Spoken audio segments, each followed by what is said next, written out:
think the honorable thing for our species to do is deny our programming. Stop reproducing. Walk hand in hand into extinction. One last midnight, brothers and sisters opting out of a raw deal. Do not trust any friends or family members. I repeat, do not trust friends. So what's this? This is so fucking stupid. Okay. The conspiracy is that the data centers are not data centers. They are like electricity and water hubs for underground rich people bunkers. That's right. Yes. The data center's a mask.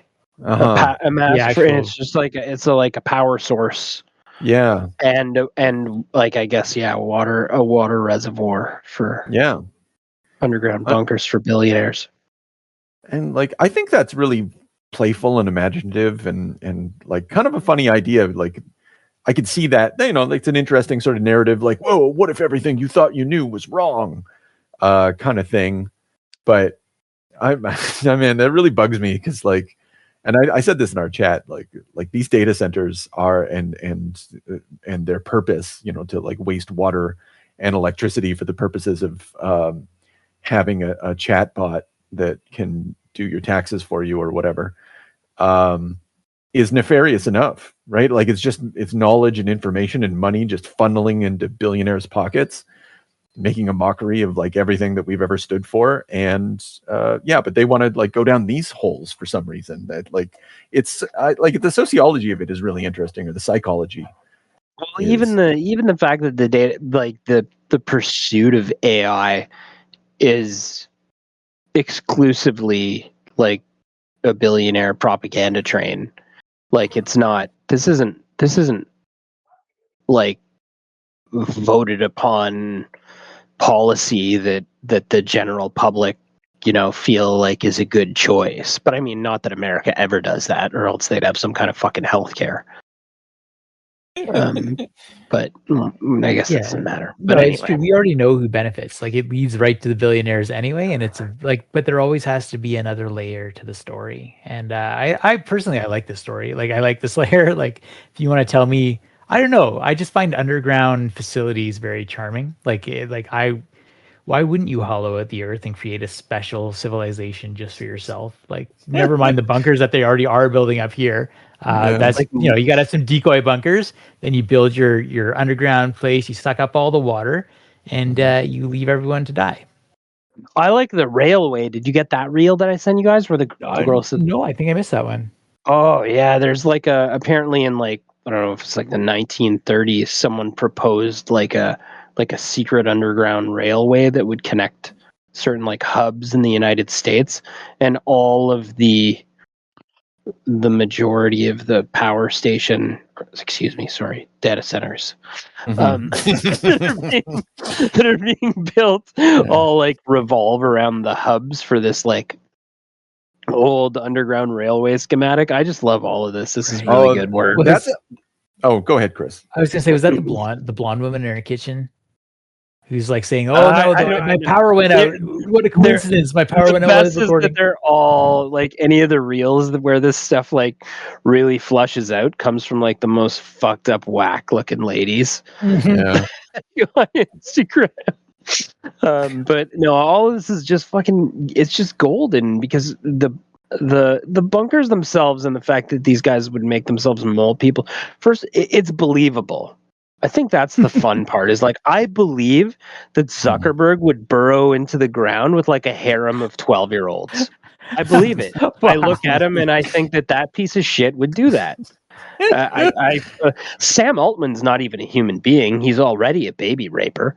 I mean, it's really like, it's just, man, I don't know. Maybe I shouldn't say that. Might have to cut that. No. Sam Altman is a baby raper. You heard it here first. No, you didn't hear it here first. His sister has a legal case that couldn't go criminal because of statute of limitations. Oh, classic. Another classic thing about this particular conspiracy is like the tying on to what the Underground Railroad power station connection. I love when they find old patents or like some old cockamamie scheme that was never implemented, and then they ask themselves, what if it was? and then they map it onto reality as if it did actually occur. Yeah, that's what happened. It's beautiful. That's the good choice. Yeah. That's that pattern recognition faux research bullshit that drives these people. That is literally the story of the Illuminati. Like it was a thing and then it disbanded, but what if it didn't? Yeah. What if it kept going? Well, this one too is like, I think the like a lot of the other fun with this one is like, a lot of these billionaires are such like just bizarre characters. So their interviews are obviously just riddled with mental ailments and social awkwardness. So like I like when you catch them, like that one with Elon Musk laughing about the water being stolen. Yeah. Steal water. Water's not even real. And you're like, wow, okay, that's suspicious and the weird. one that stood out to me was that Peter Thiel. Like he cannot bring himself to say that he wants humanity to stick around. Yeah. Just like on the obvious trap in an interview, it's just like, it's a very complicated situation. Yeah, he stops to like him and Ha for a couple seconds, try to like wiggle his way out of it, and a lot of the things that you do, like it seems to resemble the Antichrist. No. What a fucking shitty. Anyway, I am like, as much as it annoys me, I do appreciate you bringing this to my attention. I was completely unaware of this underground bunker scenario.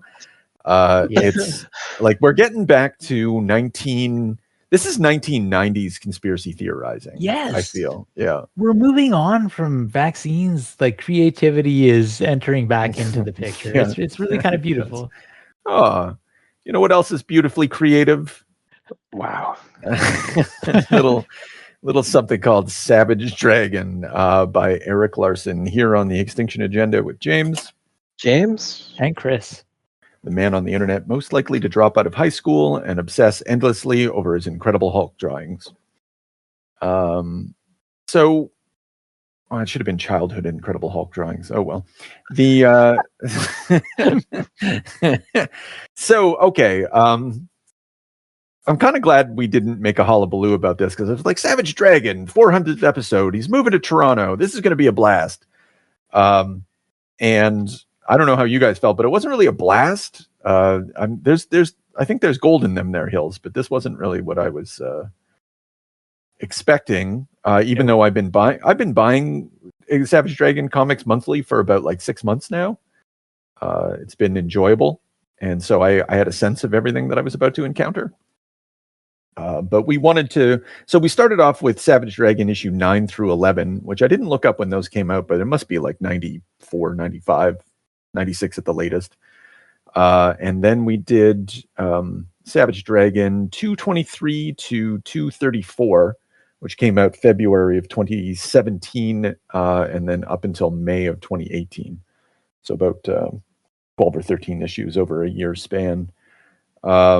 Just to like, where did it start? Where did it end up? What the fuck is going on now with the Savage Dragon? How did you? Let's try Chris. You still with us, Chris? I'm still here. All right. Wow. Yeah. Wow. I've never read. Savage Dragon's always been in the background for me. I've always felt like I should check it out. Larsen has that reputation of being sort of a solid creator. So I was surprised to go back to the early ones and see that they were kind of dog shit. Like there's nothing to them. Yeah. It's just like big fights, and like it's a little bit funny, but kind of not really. Like it's very strange. But and then we like everyone else who's following underground comics, or like whatever you want to call it these days. The current trajectory of Savage Dragon came on our radar, and we felt like we had to check that out. But it's a weird one. It's he seems to be having fun with it. I will say that. Like I don't think he's phoning it in, and that's a strange thing, because I I don't know what this amounts to. Like it's all. I felt it was almost like going to like a freak show and like someone's like inviting you in. And you're like you have this like little like guilty pleasure of like, whoa, what's gonna be in there? And it's like the same disappointment of like, I don't know why did I do this? Like, I love that, the bearded woman, the bearded woman of comics, Savage Dragon. How did you feel about this, James? I know that you're a Savage head from back in the day, but Well, listen, both of us fell off. I think that to understand why the Savage Dragon is a superior product, you have to understand when it came out. We all know that, but I don't think maybe that when you take it on raw like this, I don't think maybe you factor in like how bad the surrounding Image comics really were when this was coming out, because this is shit, right? We can all agree. Yeah. But it's cohesive. Yeah. I remember when we did our tournament, it actually came out second, I think, next to Wildcats or something. Yeah, anyway, like this has it has a narrative. It has kind of a through line. Savage Dragon has some quirkiness to him. The villains, there's some creativity. I'm looking at the Fiend here. You know, there are some like there's some little things that Eric's doing with the art. There's some like little. Back then, this was very edgy and violent. Also, so it's just. Since it's a bit better than the other shit at the time, I think it's the best of the shit. So it's just I don't know, the bearded woman's just like that I don't know, that's just why I think it's just like kind of special, like especially the old ones. The old ones were really something here. And I feel like, I don't know if you guys, I know you guys picked up on it, but like there are glimpses that he wanted to to go into the depths here, right? Yeah, like mostly women's nipples. That's where it started for him. Yeah, and then there's like sex scene with like regenerating afterbirth hand. And there's just like there's those little things where it's like he wanted, you could see that this was going to go, like if given too much grace, it was going to go farther than it. You know, I don't know. I just feel like the seeds were there.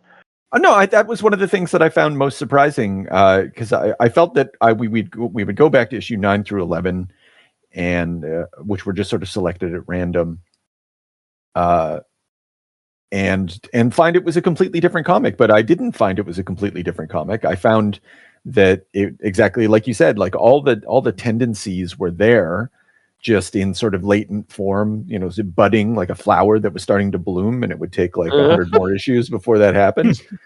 And to comment on the simplicity of, like, I do agree, like the first issues, like I don't have any notes, and I didn't feel I would need any notes. Like I don't need any notes on Jimbo the Mighty Lobster. Which, well, I remember laughing about that a lot when we were kids, man. Jimbo the Mighty Lobster made us laugh. So this book was funny. I remember that for too. Kids. You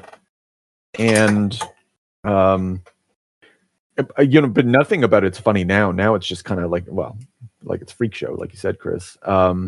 What he's done though, he's taken that simplicity and he's through the convention of superhero comics, through like these multiple Earth conventions, he's just sort of layered on top of his own product another copy of his product.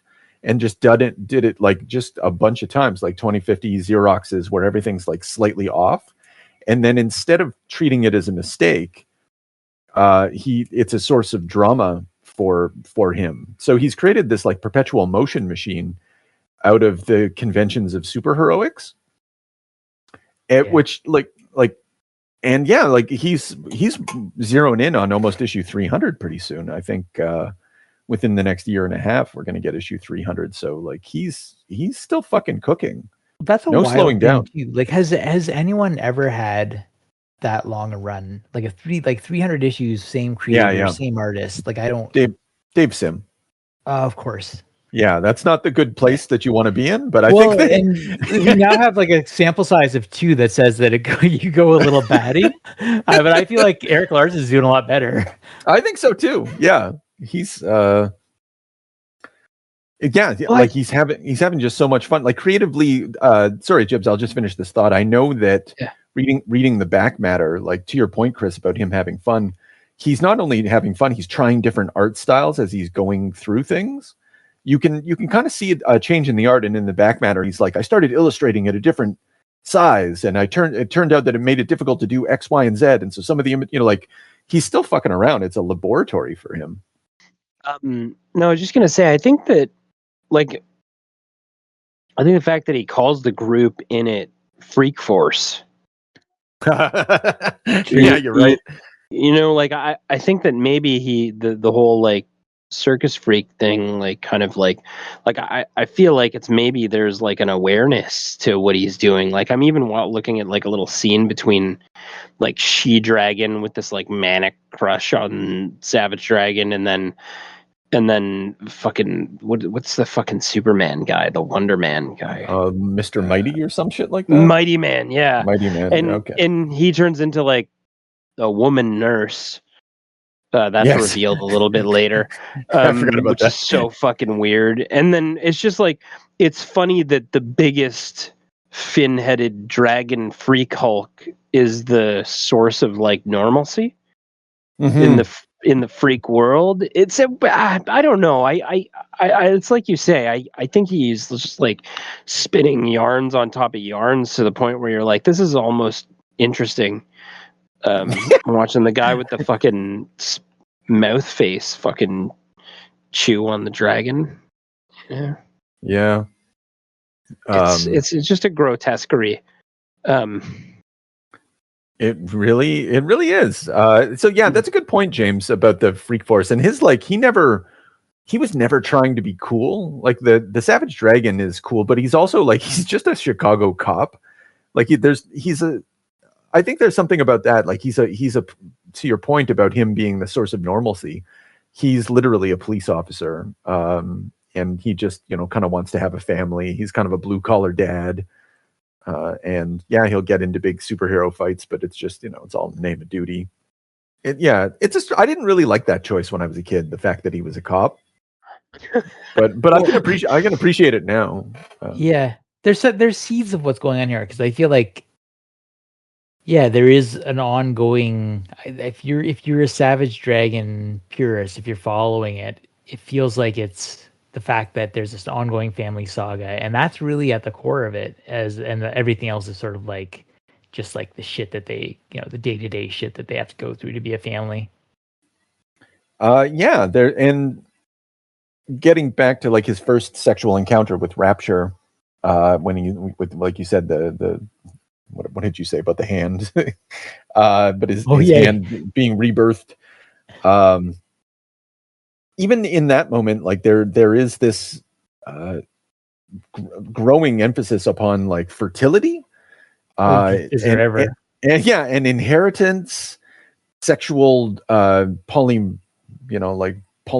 perversity, but then also like we're getting a lot of, and actually I kind of wish we read the trade after this, because there's some nasty fucking shit in there. But we can definitely see like an emphasis, like a stronger emphasis upon sexual violence when it becomes sort of sexy time in these comics. When it gets like pretty much X-rated, when Maxine's this dude is like a Milo Manara. He just loves to draw female genitalia like as often as possible, and as like somewhat realistic as possible. Well, he even evokes Milo in the back matter of that second trade. Like, that's where, okay. Yeah. And he talks about like, this is a phase in Savage Dragon. Like, yes, I did read that. Yeah. Yeah. It goes back to his like love of love letter to comics. And he's like, oh, Crumb, Manara, like, why not do that for a bit? Mm-hmm. Yeah. Yeah. I'm not sure I totally believe it, but I believe that it was influence, but yeah. I think that, that's really definitely, part of what we're looking at, because he's even, again, in the trade after this, he starts making explicit references to Calvin and Hobbes. Like, he structures the children's adventures as Calvin and Hobbes comics. There is like a real explorer. Like, I want to know what he was doing before this. Like, what other phases were there? I've seen him illustrate some crazy things, like some like huge 2-page spreads. He just knows his way around a pencil and ink, and goes big. Like, some of these shots are just fantastic. Yeah, that panel when the multiple Earths are converging. So like the basic plot of the first trade or I guess like the second trade that we looked at, is that Mr. Glum, who's like, I have no idea who Mr. Love Glum Mr. is. Glum. No idea some either. sort of, obviously an antagonist, but he breaks into the citadel of like basically Dark Lord, like their dark side. Yeah. And Darkseid is running this project of like, he's created all these multiple Earths, and Mr. Glum wants to condense them all so that he can get back the love of Angel, who's like just, I don't know, some blonde superhero lady who like in one reality they were together and then she like ditched him, so he's like gonna get her back. But like when he's like basically like playing DJ with like the multiverse, like smashing them together, trying to like come up with combinations that'll like make her love him again. And they're all experiencing this as like a psychic attack of like, oh no, like I'm banging this person now. Or, it's all about that's sex. really like half of what it is. Yeah. And then but like the actual like visual like picture of like all those panels like layering over them, really cool, like very dense, like you'd alluded to. Yeah. It's just immediately apparent. And yeah, like, so there's a real craft here, a real understanding of like how comics work. Like, so often it's like a 4-page spread of like John Buscema style, circa 1960s, 1970s Marvel, of the Savage Dragon punching through someone, and Angel half naked because of the the battle, and she's tearing through someone. It's just like every once in a while he just wants to draw a full page of everyone engaged in some sort of high octane action that results in murder, and just kind of treat it as like heroics. Well, it's not murder, but I mean, they're definitely killing people. So on surrounding like meat and potatoes panel arrangements like that are these, I don't know, even Mr. Glum flying through all those women, those pregnant women in those tubes. Like, that's weird. It's just super weird. There's a lot of Kirby. There's a lot of Walt Simonson in all this. Do you guys feel like his like, I don't want to say it, but like that his art's like better or a bit more refined? I think Then so. who? Oh, like over time? Like later. Oh yeah, for sure. Yeah. And that's unusual. So. Usually, like from even creators from this era, typically you see like and maybe that's just like working books every day. That's but it. Like it's usually you see like a heavy like degrading in like art quality and panel quality, and he's just like is better. Because that first volume's really raw, like even backgrounds and stuff, even like going into the, oh my god, he's sleeping with the fucking mom, the guy with no face. Kevin. Just banging her in the hallway there when they come in. That's amazing. Yeah. And then the description that he's like, how the fuck did this happen, Kevin? And he's like, I was explaining to her that I actually have a face and lips, that they're just invisible. And then she wanted to touch my lips, and then one thing led to another. And I was like, oh, Jesus Christ. You're sitting there reading the exposition is just funny and creative, like comparatively to just like the raw imagery, which is also just like terrible as well. But it's full, man. It doesn't slow down. Every page gives you something to look at and kind of grapple with. Yeah, like his Phil Kessel jersey. Oh yeah, all those like, okay, so after the Mr. Glum thing, they immediately embark on a racist grandpa guest appearance And again, this is the first racist grandpa administration. By the time racist grandpa shows up in the comic, I think we're February, March. We're probably early 2018 by that point. And I guess Eric Larsen had enough. He'd heard all these people, I'm moving to Canada, et cetera, et cetera. And he said to himself, why don't I get the Savage Dragon to move to Canada? That's a lark. That's how I'm going to engage with politics in modern America. And so, yeah, we get like this.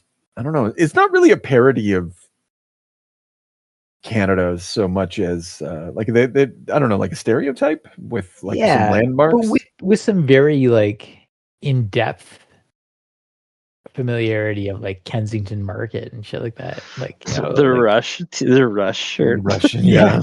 Tim Hortons, like. I was talking to a guy at my local comic shop, and he had said that he saw Eric Larsen at Fan Expo here in Toronto a couple of years ago, and at that time he was talking about, I guess it would have been 2017, would have had to have been, right? And he was like while he was in town, he was like, yeah, I'm bringing Savage Dragon here. And I guess like he just kind of traveled around Toronto for the purposes of being able to do this. That's awesome. Yeah. Like I mean, it like you said, it doesn't really amount to much, really. Like they come to Toronto. It's not, and it's his son, right? Like Savage Dragon dies at the end of the first trade with the fucking hair. I'm waiting for him because he once had a conversation with God, and like God told him that you make your own heaven. And that was a shock ending. I like that he met like Maxine's there, but you know, like the Maxine in this comic is like this nymphomaniac. I guess she's like an Asian girl. Yeah, I think with tiny breasts who just wants to fuck all the time. Yeah, she's insatiable. But like, it's a problem. In Valhalla, though, she's got huge knockers, just like all the other women. And he's just like, that whole thing was really like it was awesome and gratuitous. Yeah, and just like, because he shows up in heaven, he's butt naked, he's huge again, right after he sacrificed himself to defeat Dark Lord or whatever.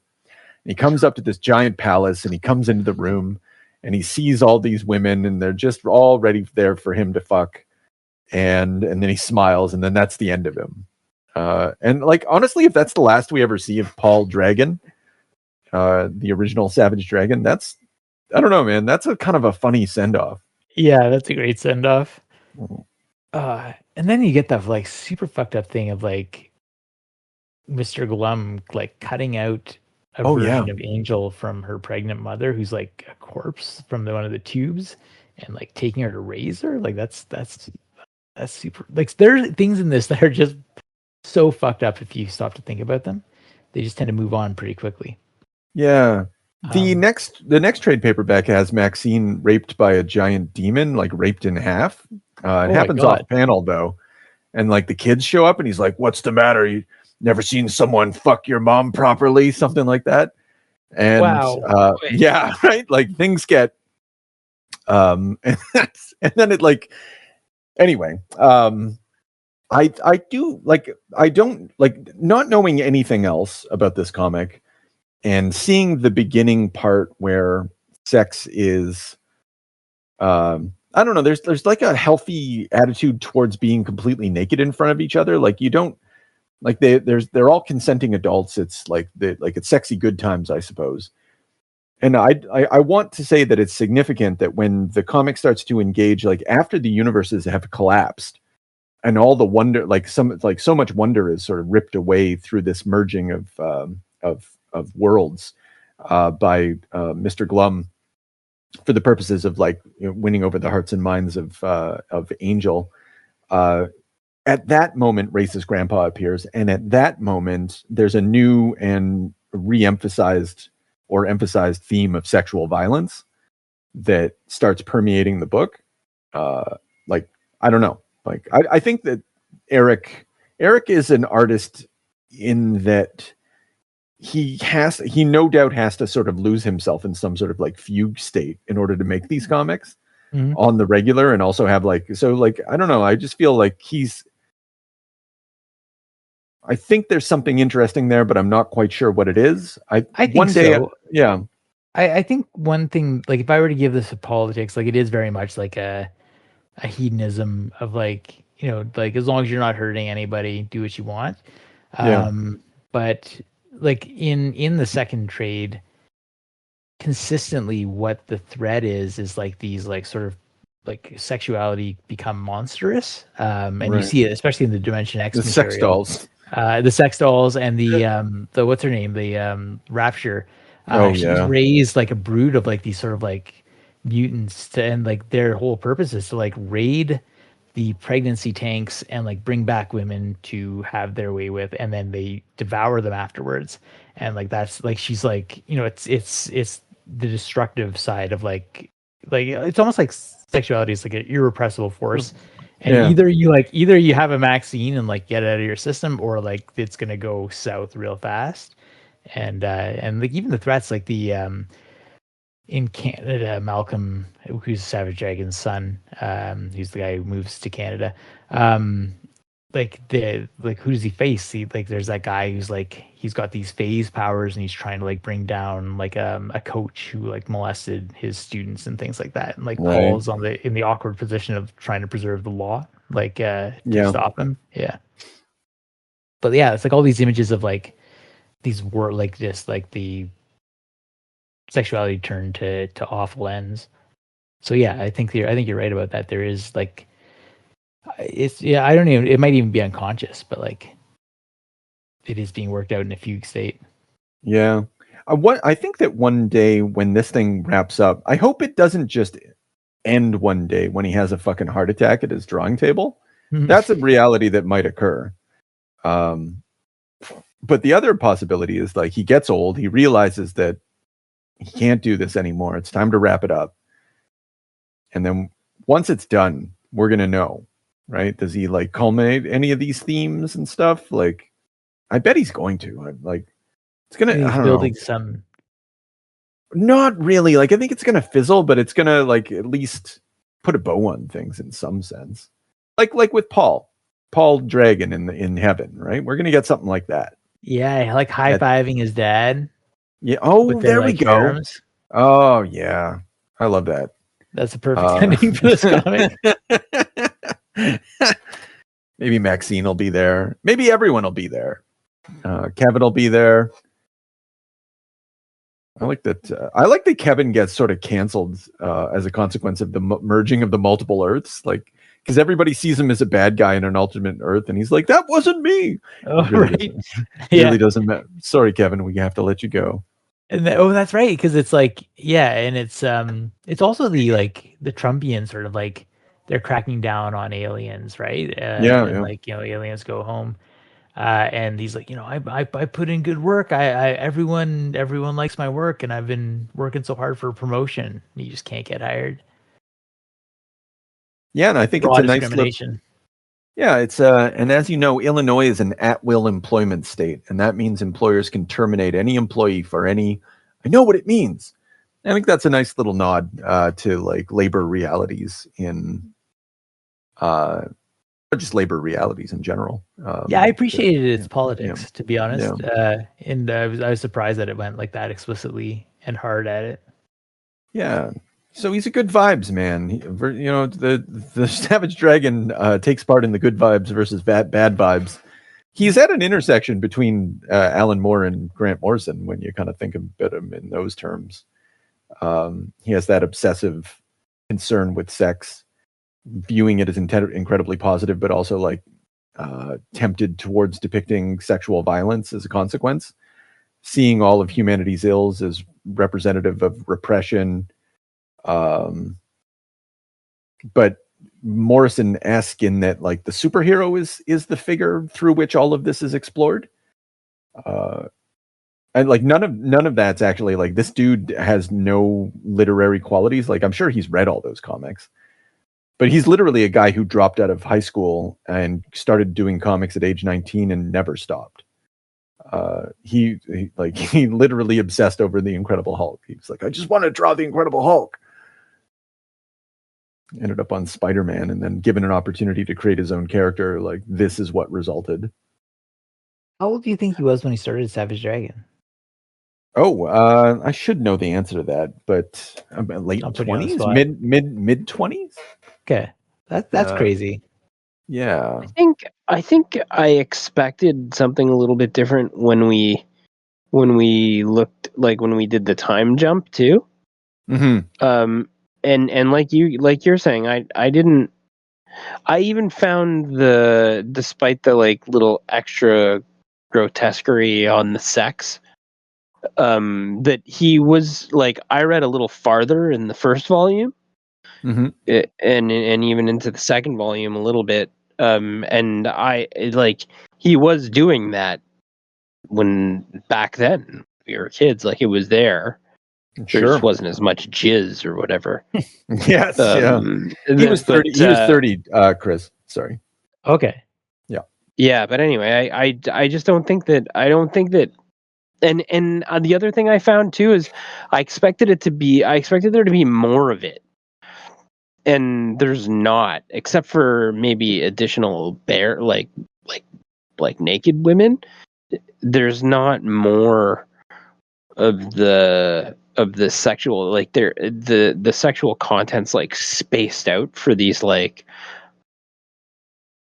aha or like releases kind of, but then Right. they're not really like, they're not any more or less than he was planting them in the early part of his run. So I think that's the biggest takeaway, is that like his journey like didn't really change. They're just more It's just explicit. this, yeah, and it's just this continuous, I don't know, it's just like a continuous soap opera of with these elements, I guess. Yeah, that's it. Yeah, we can like really what we're doing in this conversation, and it's not bad. It's just coming up with different ways to say the same thing.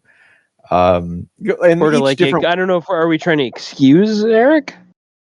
I think so. I That's excuse good. Eric for sure. Absolutely. Yeah, I think that because I started buying it because I was like, wait a minute, this is really something. Like I should support this. Like this is unique, like truly unique in contemporary superhero Western comics. Oh, except for our buddy Jim. Except for our buddy Jim. Oh, sorry, wait, Yeah. what do you mean? Jim, was it Ballant? Like the Oh, you're right. yeah. Yeah, Jim Ballant. Yeah, you're right.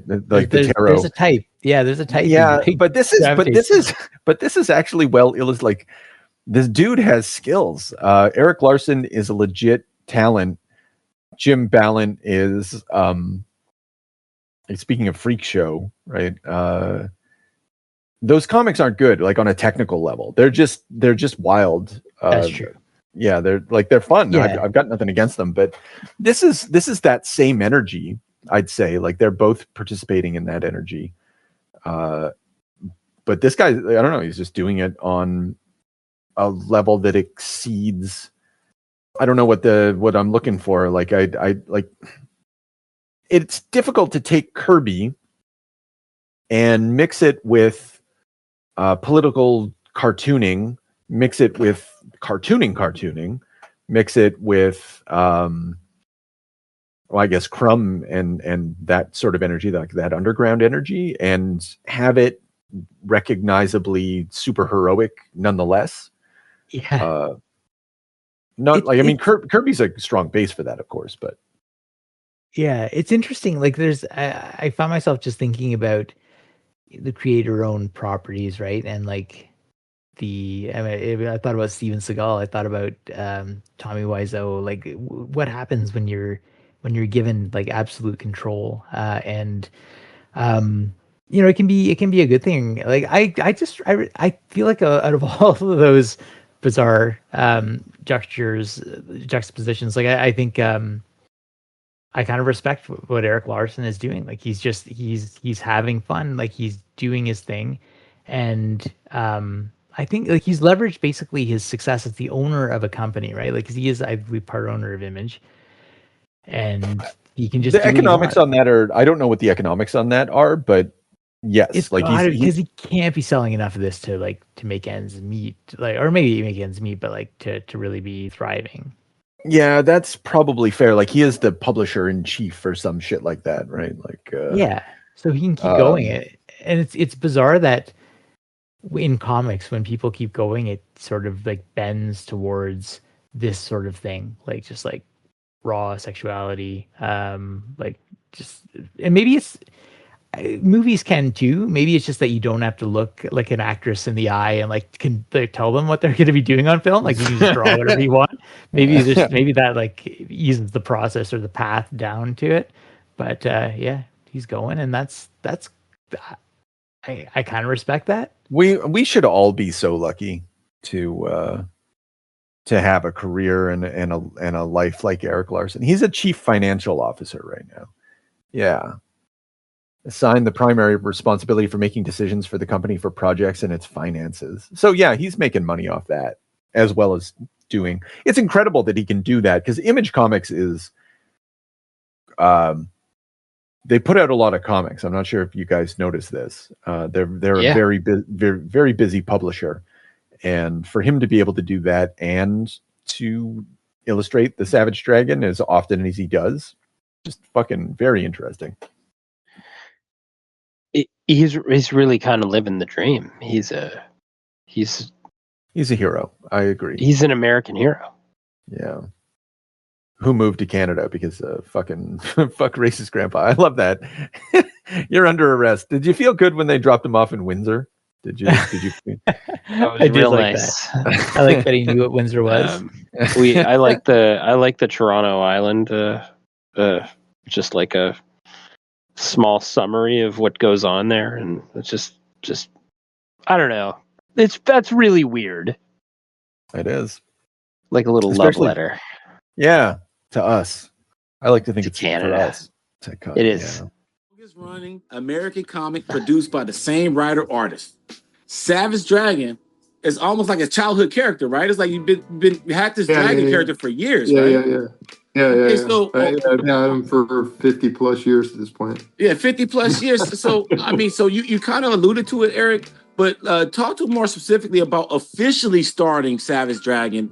You know, at the beginning of Image, was there pressure or was there just that excitement because you could do what you want? I mean, it was a little of everything.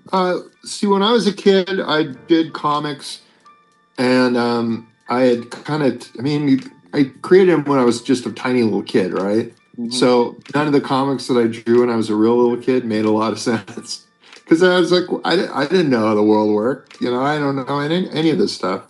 So I had told all these stories when I was a little kid, and the stories I published in Graphic Fantasy, that fanzine, were kind of the end of everything that I had done as a kid. So it's like I'm working out to this point.